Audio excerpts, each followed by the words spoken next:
If you are trying to improve your 5k time, then this video and this entire series is going to be beneficial to you. Over the next few weeks and months, I'm going to try and break the sub 20 minute 5 kilometer barrier. I've never done it before. It's something I've always wanted to do. And for one reason or other, I haven't been consistent enough with my running to get there. But before the end of the year, before end of 2024, I am determined to get 5 kilometers in less than 20 minutes. For you mathematicians, that is less than 4 minutes per kilometer. So join me for the first one today. Let's get into the video.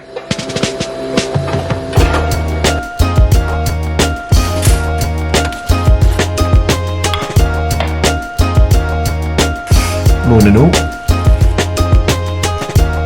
It is currently 6:45. I've decided that I want to run a sub 25k. Now to many of you, that might not be difficult, but for me, I've actually never done it. I'll eat this. I'll eat this. That should help. And then give it about half an hour, 45 minutes, and I will be out for this run. More info to follow. See you shortly. Okay, welcome back to the channel, guys. Now I've woken up a little bit, I will actually tell you a little bit about this run. So the aim here is to do a specific training session to benefit a 5k run time. I've come close. My PB was a few years ago, and I think that was about 20 minutes 30 seconds. So I'm aware that for some of you this is probably a walk in the park, but as I've never been able to do it, I would like to get it done. And this run is focusing on that. So very, very simply, it's going to be an interval session, more on it during the actual run itself. But essentially it's going to be 5 times 1k intervals with a bit of rest in between, and then usually, well, focusing on a pace of around about 4 minutes per kilometre, or just under, anywhere between 350 and 4k, but I'll see how the first couple feel. Obviously, to run a sub 25k, you need to be running sub 4 minute Ks. That is what we're going to get done this morning. It's going to involve a warm up, then that interval session, then a cool down. We'll see how I get on. I'll run through all the stats when we get back. Let's go!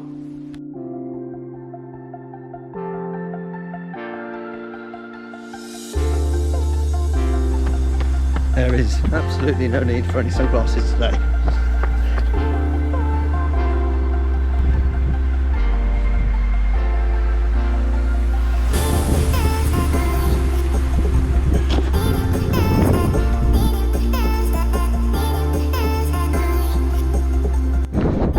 Okay, warm up done. First K coming in. I'm in for around about 350 to 4 minute Ks. Let's see how the body feels. It's windy, but I found a nice bit of flat, and hopefully it stretches for a kilometre. Let's go.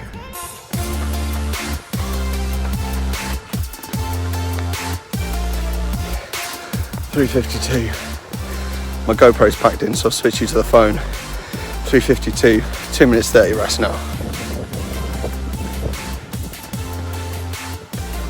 Second K, 352. 353. The last 300 meters are getting pretty hard now. So far I've learned I've got a lot of work to do to actually make a sub 20 minute 5 kilometre possible this year, but here we go. Last interval anyway. Sub 4, sub 355. Okay, the last one, it got me pretty good. I think it was about 354, 355. We'll check when we get back. Didn't load on my watch properly. Bit of a cool down and then back. Morning session done. That's cheeky.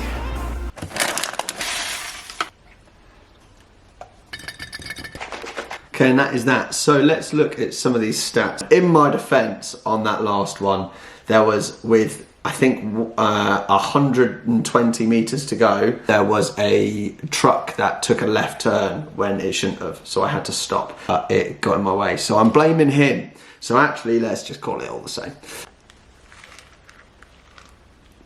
So while I just gobbled the rest of my breakfast, I thought I'd give you a little bit of the actual science behind what this type of workout actually helps with.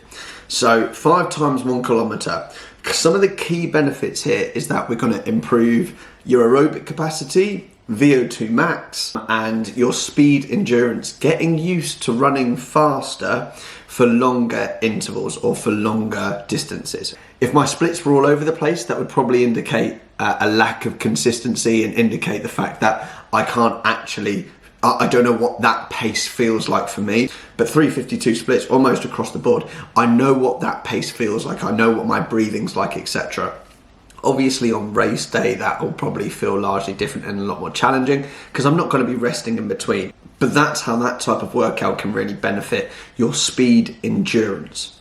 When lactic acid builds up in the muscles, it causes you to fatigue. If we can improve that lactate threshold, then it's going to take us longer to fatigue, okay? And we're going to be fitter and we're going to be better in these type of workouts. So there's just a handful of examples, but these are the kind of main benefits from this type of exercise. As I said, guys, look, I've never run a sub 20-minute 5K. I've never run 5K in less than 20 minutes, 30 seconds. And I would love to break that 20-minute barrier. That recorded run, 20 minutes, 30 seconds, was years ago as well. So right now, I reckon I could probably get it in around about close to 21 minutes. Really determined to get that across the line. I imagine it might take at least a couple of months. So I'm going to take you on the journey with me. So if you are also trying to improve your 5K time, then this series is going to be really beneficial for you. That's the morning session done. That's pretty much it. If you've got any questions, do leave it in the comments. Plenty more of this to come, right? This is something I want to achieve before the end of the year, so there's going to be a lot more running content. And if you're joining the military as well, which I know many of you are, or you're interested in it, these type of running workouts can absolutely be put into your program. Okay, they're going to be fundamental to improve your speed endurance, your lactate threshold, your aerobic capacity. Plenty more on that type of stuff to come, but if you do like this content, please give it a like, please click subscribe, that really does help me out. You can click the bell to make sure that you're notified every time I upload a video, and I will see you next time with more of this type of content. See you in a bit, guys, have a good day.